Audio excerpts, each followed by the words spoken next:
बुजुर्ग दंपति जिसमें पति की उम्र लगभग 80 साल के आसपास होती है और पत्नी की जो उम्र होती है वो लगभग 75 साल के आसपास होती है। पत्नी अक्सर बीमार रहती थी, बहुत ज़्यादा परेशान रहती थी और ज़्यादातर जो वक्त बीतता था वो बेड पे ही पड़े-पड़े बीत जाता था। सारा काम उसके पति को करना होता था और पति की उम्र भी 80 साल हो रही थी। ऐसी स्थिति में बहुत ज़्यादा दिक्कतें, परेशानी बढ़ रही थी। तभी किसी ने सलाह-मशवरा दिया कि आप अपने घर पर एक नर्स रख लीजिए। नर्स रहेगी तो आपके घर का बहुत सारा काम भी करती रहेगी, आप दोनों का ख्याल भी रखेगी। इसके लिए जो भी प्रोसेस होता था, प्रोसेस बताया गया, उस प्रोसेस के तहत इंटरव्यू होते हैं। कई लड़कियां उस इंटरव्यू में हिस्सा लेती हैं और इसी बीच में एक लड़की उनको पसंद आ जाती है। 21 साल की वो लड़की होती है जिसका नाम खुशबू होता है। खुशबू जब वहाँ रहने के लिए बात तैयार हो जाती है तब उसने एक शर्त रखी। उसने कहा कि अगर मेरा दोस्त मुझसे मिलने के लिए आपके घर पर आ जाए तो आपको कोई इससे ऐतराज़ तो नहीं होगा? बुजुर्ग दंपति ने कहा कि हमें तो कोई ऐतराज़ नहीं है, लेकिन एक बात का ख्याल रखना कि कोई दिक्कत परेशानी नहीं होनी चाहिए। आसपास के लोगों को इस बात से कोई भी ऐतराज़ नहीं होना चाहिए। अगर ऐतराज़ हुआ तो हम उसको बिल्कुल भी नहीं आने देंगे। इसी तरह से बुजुर्ग दंपति की उस सेवा पाने के लिए वो लड़की 21 साल की जो खुशबू होती है वो लग जाती है। करीब-करीब 6 महीने तक वो उनके साथ रहती है और एक रात ऐसी आती है कि इन तीनों का ही कत्ल हो जाता है, वो भी बहुत भयानक रूप में। बात जब पुलिस तक पहुंचती है, पुलिस मौके पर आती है और मामले की जब जांच पड़ताल करती है तो ऐसा लग रहा था कि धारदार हथियार से एक बार नहीं बल्कि बार-बार मारे गए थे, जिसकी वजह से उन्हें बहुत दर्दनाक मौत दी गई थी।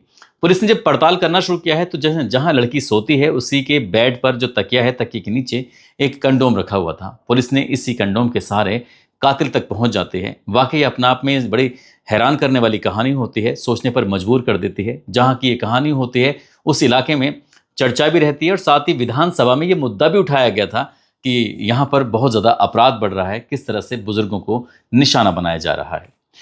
आदाब, नमस्कार, सत श्री अकाल। मैं उस्मान सैफी। राष्ट्रीय राजधानी बसंत विहार में एक बसंत अपार्टमेंट है और बसंत अपार्टमेंट की पहली मंजिल पर एक नौकरानी जिसका नाम बबली होता है, वो रोज़मर्रा की तरह आती है। सबसे पहले बेल बजाती है और ये तारीख होती है 23 जून 2019 की सुबह, लगभग 8 बजे के आसपास का वक्त हो रहा था। जैसे ही उसने बेल बजाई, कोई रेस्पॉन्स नहीं आता है। थोड़ा सा इंतज़ार करती है, 1 मिनट 2 मिनट, उसके बाद फिर से बेल बजाती है। वो कहती है कि आज क्या हुआ है कि कोई रेस्पॉन्स ही नहीं मिल रहा है।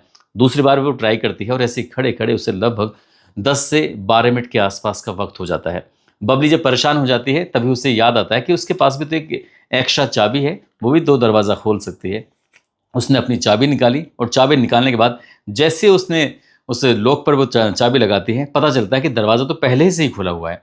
तब वो जब दरवाज़ा खुला हुआ देखती है तो वो अंदर जाती है। अंदर जाने के बाद सबसे पहले ड्राइंग रूम पड़ता है और ड्राइंग रूम में वो देखती क्या है कि जो इस घर की एक नर्स असिस्टेंट है, जो नौकरानी, जब उसको देखने के बाद उसकी चीख निकल जाती है। चीख निकलने की वजह ये थी क्योंकि जो खुशबू है, जो नर्स है, उस नर्स को बहुत बुरी तरह से ऐसा लग रहा था किसी धारदार हथियार से बहुत भयानक तरीके से मौत दी गई है।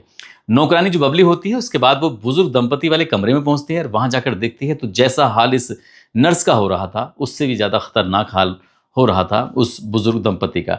बस यहाँ से जो बबली होती है वो ज़ोर ज़ोर से चीखती है, चिल्लाती है और उसकी चीखों की जो आवाज़ होती है वो आसपास के लोगों तक पहुँच जाती है। और जैसे वो लोग आते हैं, लोग आने के बाद देखते हैं और देखते ही तुरंत तत्काल प्रभाव से पुलिस को फ़ोन कर देते हैं। और जैसे ही पुलिस को फ़ोन किया जाता है उसके बाद फिर पुलिस इस मामले की जांच पड़ताल में जुट जाती है। दरअसल एक लड़की है जिसका नाम खुशबू है, जो नर्स असिस्टेंट है, जो इस बुजुर्ग दंपति की सेवा के लिए लगी हुई है। और दूसरे दंपति जो होते हैं शशि माथुर हैं, जो महिला है जिनकी उम्र लगभग 75 साल के आसपास होती है। उनके जो पति हैं जिनका नाम विष्णु स्वरूप माथुर होता है, जिनकी उम्र लगभग 80 साल के आसपास होती है। यहाँ आसपास जितने भी लोग थे, पुलिस सबसे बातचीत कर रही थी और सबसे बातचीत करने के बाद बस ये जानने की कोशिश में थी कि आखिरकार ये कत्ल क्यों हुआ है, किसने किया है, किसने नहीं किया है। तभी इनके बारे में और थोड़ी जानकारी जब जुटाई जाती है तो विष्णु स्वरूप माथुर जो होते हैं वो CGHC यहाँ पर फार्मासिस्ट की पद से वो रिटायर्ड हो चुके थे और घर पे ही रहते थे। उनकी जो पत्नी हैं वो नगर पालिका परिषद में एक कर्मचारी थीं, उससे वो रिटायर हो चुकी थीं। वो भी घर पे ही थीं लेकिन अक्सर बीमार रहती थीं और बीमार होने की वजह से ही उन्होंने अपने घर पर एक नर्स रखी हुई थी। इनका एक इकलौता बेटा होता है लेकिन करीब करीब इस घटनाक्रम से 10 साल पहले उसकी रोड एक्सीडेंट में मौत हो जाती है और एक बेटी होती है। बेटी की शादी हो जाती है, वो अपने ससुराल में रह रही थी। अब ऐसी स्थिति में पुलिस ने जब इस मामले की जांच पड़ताल करना शुरू किया है तो जो ये लड़की है खुशबू, ये करीब करीब 6 महीने पहले ही इनके पास आई थी और ये रहने वाली होती है पौड़ी गढ़वाल उत्तराखंड की। अब यहाँ से जो पुलिस ने जब जांच पड़ताल करना शुरू किया है तो जांच पड़ताल के दौरान ही तकिए के नीचे एक कंडोम मिल जाता है और यहीं से उन्हें लगता है कि इसका कोई ना कोई बॉयफ्रेंड होगा और बॉयफ्रेंड ने ही इस घटनाक्रम को अंजाम दिया है। जो खुशबू का मोबाइल नंबर होता है उसकी लोकेशन निकलवाई जाती है, उसकी सीडीआर निकलवाई जाती है। लोकेशन और सीडीआर से पता चलता है कि लोकेशन तो यहीं की है, लेकिन सीडीआर से पता चलता है कि जिस रात ये घटना हुई है उस रात की घटना से एक रात पहले उसका एक दोस्त होता है। इन दोनों की बहुत सारी बातें होती हैं और बहुत सारी बातें होने के बाद पुलिस ने उस जो उसका दोस्त होता है जो कि गाजियाबाद में रहता है, हालांकि मूल निवासी वो पौड़ी गढ़वाल का ही होता है, लेकिन गाजियाबाद में ग्राफिक्स डिजाइनर का वो काम कर रहा था। ग्राफिक्स जो डिजाइनर का काम कर रहा था, पुलिस जाती है उसको पकड़ती है। पकड़ने के बाद करीब करीब 72 घंटे तक उससे पूछताछ चलती रहती है। बार बार पुलिस के यही सवाल थे कि तुमने इन तीनों की हत्या क्यों की है, इसके पीछे की क्या वजह है। लेकिन वो सख्ती से पूछताछ करने के बाद भी वो कुछ भी नहीं बताता। जैसा उसने पहली बार बताया वैसे उसने 72 घंटे में वही बात बार बार रिपीट कर रहा था। अब जब बार बार रिपीट कर रहा था उधर से पोस्टमार्टम की रिपोर्ट आ जाती है और पोस्टमार्टम की रिपोर्ट से पता चलता है कि खुशबू के गले पर, चेहरे पर, जो शरीर के अलग अलग हिस्सों पर लगभग 36 वार किए गए हैं किसी नुकीली चीज से, जैसे क्या कोई पेचकस हो, जैसे क्या कोई चाकू। इस तरह के दो एक हथियारों का इस्तेमाल किया गया था। बार बार वार किए गए थे। दंपति को भी ऐसे ही मारा गया था। पुलिस ने और भी पड़ताल की और पोस्टमार्टम रिपोर्ट से पता चलता है कि जो खुशबू है उसके साथ किसी ने कोई ऐसी जबरदस्ती या कोई शारीरिक संबंध बनाने की कोशिश नहीं की। तो फिर पुलिस के लिए यही एक सवाल था कि आखिरकार ये कंडोम यहाँ क्या कर रहा था, इसके पीछे की क्या वजह है। फिर पुलिस ने इस मामले में और पड़ताल करना शुरू किया और पड़ताल करने के बाद 25 जून 2019 का ये तारीख आ जाती है। इसी बीच में गुरुग्राम के सेक्टर 58 से जो इस बुजुर्ग दंपति में यानी कि विष्णु का जो नंबर होता है, मोबाइल होता है, वहाँ जाकर ऑन हो जाता है। और जैसे फ़ोन ऑन होता है तो पुलिस वाले खुद सोच में पड़ जाते हैं कि घटना दिल्ली में हुई है और फ़ोन जो ऑन हुआ है वो गुरुग्राम के सेक्टर 58 में हुआ है।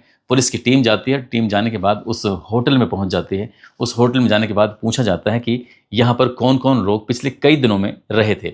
जब ये पूछताछ की जाती है, पड़ताल की जाती है, तो जितने भी लोग इसमें होटल में रहे हैं उनका एक डाटा तैयार किया जाता है। और डाटा तैयार करने के बाद, क्योंकि जो मोबाइल था वो उसी होटल से वो शुरू हुआ था, 10 सेकंड के लिए शुरू होता है, उसके बाद फिर बंद हो जाता है। अब पुलिस ने जब पड़ताल करना शुरू किया है, पड़ताल करने के बाद 2 नाम सामने आते हैं। एक प्रीति सहरावत होता है और दूसरा नाम होता है मनोज भट्ट। प्रीति सहरावत की जो उम्र होती है लगभग 42 साल के आसपास होती है और मनोज भट्ट की जो उम्र होती है वो लगभग 39 साल के आसपास होती है। यहाँ पर जो बुजुर्ग दंपति हैं उनकी एक बेटी है जिसकी शादी हो चुकी थी। उससे पूछा जाता है कि क्या तुम इस प्रीति सहरावत को या मनोज भट्ट को जानती हो कि नहीं जानती हो। तब उनकी बेटी को याद आता है कि हाँ, मैं इसे जानती हूँ, इसे पहचानती भी हूँ। दरअसल जो उसकी माँ नगर पालिका परिषद में नौकरी करती थी तो वहीं पर उसकी एक सहेली थी और उसकी माँ की सहेली की ये प्रीति बेटी होती है। पुलिस ने जब इसके घर पर रेड डाली, रेड डालने के बाद पता चलता है जब पुलिस ने जब उसके घर की एक एक हिस्से की तलाश ली तो तलाशी लेने के बाद उनको वहां पर एक कॉन्डोम का पैकेट मिल जाता है। और उस पैकेट के अंदर 2 कॉन्डोम तो रखे हुए थे लेकिन तीसरा नहीं था, यानी कि ऐसा पैकेट था जिसमें कि 3 कॉन्डोम होते हैं। अब पुलिस की नज़र उस वाले कॉन्डोम पे भी जाती है और पुलिस की नज़र इन 2 कॉन्डोम पे भी जाती है। पुलिस यहीं से पड़ताल करती है कि ये जो ऐसा लग रहा है, जब इसकी फोरेंसिक भी जांच कराई जाती है तो इसी कॉन्डोम के पैकेट से निकला हुआ कॉन्डोम था, वहां पहुंचा। फिर पुलिस को यकीन हो जाता है कि हो ना हो इस घटनाक्रम में ये जरूर शामिल हैं। फिर पुलिस ने उन सख्ती से पूछताछ करना शुरू किया है। तो पूछताछ करने के बाद फिर दोनों की पहले कुंडली खंगाली जाती है। इसमें प्रीति की कुंडली खंगाली जाती है तो इसके बारे में पता चलता है कि साल 2000 में इसकी शादी होती है और जैसी शादी होती है तो करीब करीब 6 महीने तक तो शादी इसकी ठीक ठाक चलती है, लेकिन 6 महीने के बाद इसकी शादी टूट जाती है। इनके पति इसका छोड़कर चला जाता है। इसके बाद फिर इसकी दूसरी शादी होती है और जब दूसरी शादी होती है तो उससे एक बेटा भी पैदा होता है, एक बेटी पैदा होती है और वो साल 2006 तक साथ रहता है और वो भी अचानक से गायब हो जाता है, वहाँ से निकल जाता है। उसके बारे में पता चलता है कि वो इन बच्चों को छोड़कर, पत्नी को छोड़कर सीधा विदेश में जाकर शिफ्ट हो जाता है।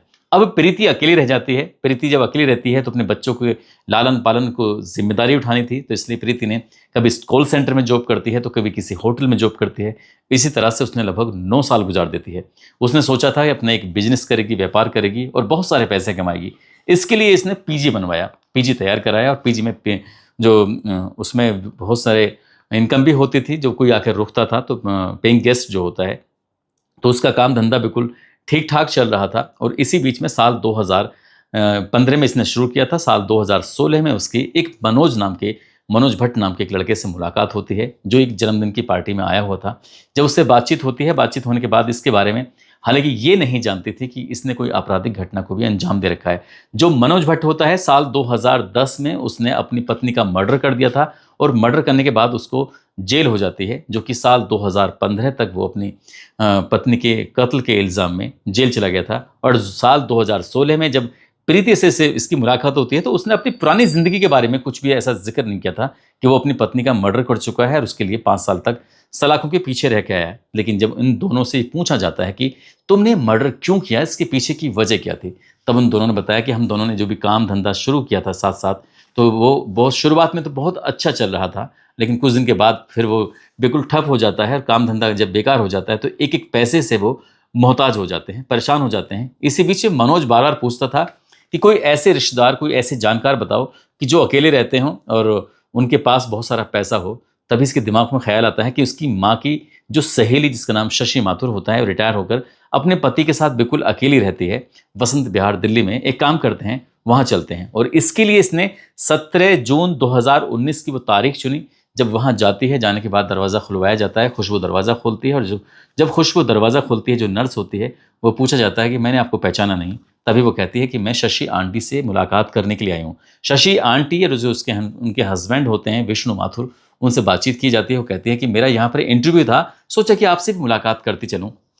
तो 17 तारीख को वो यहाँ पर आती है और यहाँ आने के बाद फिर खुशबू से बहुत अच्छी खासी दोस्ती कर लेती है और उसके बाद यहाँ से चली जाती है। इसका मकसद यहाँ पर ये सिर्फ रैकी करना था, देखना था कि घर में कौन कौन सदस्य रहते हैं, कौन नहीं रहते हैं, और पूरी जानकारी यहाँ से जुटाती है। उस इलाके में कितने सीसीटीवी कैमरे लगे हुए हैं, कितने नहीं लगे हुए हैं, हर एक पहलू की जांच पड़ताल करने के बाद पूरी कहानी बताती है जाकर मनोज को। और मनोज और ये दोनों वहाँ से 22 जून 2019 को घर से निकलते हैं और निकलने के बाद पल्सर उठाते हैं, पल्सर लेकर सीधा पहुंच जाते हैं उसी जगह पर। और रात लगभग 11:15 के आसपास पहले तो प्रीति घर में एंट्री करती है, क्योंकि खुशबू उसको जानती थी। 1-2 रात पहले वो आई थी और यहाँ रुक के गई थी रात को। तो जब उसे अंदर एंट्री करा लेती है, तभी प्रीति कहती है कि उसका बॉयफ्रेंड भी आया है, अगर अंकल आंटी सो चुके हैं तो एक काम करो, तुम उसको भी बुला लो, उसको भी अंदर आने दो। जब बॉयफ्रेंड की बात आती है तो खुशबू आखिरकार उसके प्रलोभन में या फिर उसके इन्फ्लुएंस में वो आ जाती है और आने के बाद उसके जो बॉयफ्रेंड होता है मनोज, उसको भी घर में अंदर बुला लिया जाता है। इस बीच में जैसे मनोज ने एंट्री करता है, तुरंत ही खुशबू से कहता है कि खुशबू, अगर तुम्हें कोई एतराज़ ना हो तो क्या तुम चाय बना सकती हो, मुझे चाय की बहुत ज़्यादा तलब हो रही है। इसी बीच में जब चाय बनने के लिए बन रही थी, यहाँ पर जो दंपति होते हैं, दंपति में जो विष्णु माथुर होते हैं, उनकी आँख खुल जाती है। वो पूछते हैं कि कौन है, वो बताते हैं कि प्रीति आई हुई है और उसका दोस्त मनोज भी आया हुआ है। कहते हैं कोई दिक्कत नहीं है, आराम से रहो, कोई परेशानी नहीं है। इसी बीच में जब ये बबली नहीं, जो इस लड़की खुशबू होती है, नर्स होती है, तो खुशबू ने जब यहाँ पर चाय बनाने के लिए चली जाती है, चाय बनाकर जब वापस लौट कर आती है तो आराम से बैठ कर चाय पी रही थी। इसी बीच मौका पाता है मनोज, और मौका पाती उसे पीछे से पकड़ता है और लगातार उस पर एक के बाद एक वार करना शुरू कर देता है। इतने वार करता है कि वो 36 वार हो जाते हैं। उसकी तो मौके पर मौत हो जाती है। लेकिन इस बीच में अफगानिस्तान और भारत का मैच चल रहा था और उस टीवी की आवाज़ बहुत ज़्यादा तेज कर दी जाती है ताकि चीख निकलें तो ये आवाज़ बाहर तक न जाए। इसमें जो प्रीति और मनोज ने मिलकर पहले एक कत्ल करते हैं खुशबू का, उसके बाद फिर दंपति का कत्ल करते हैं।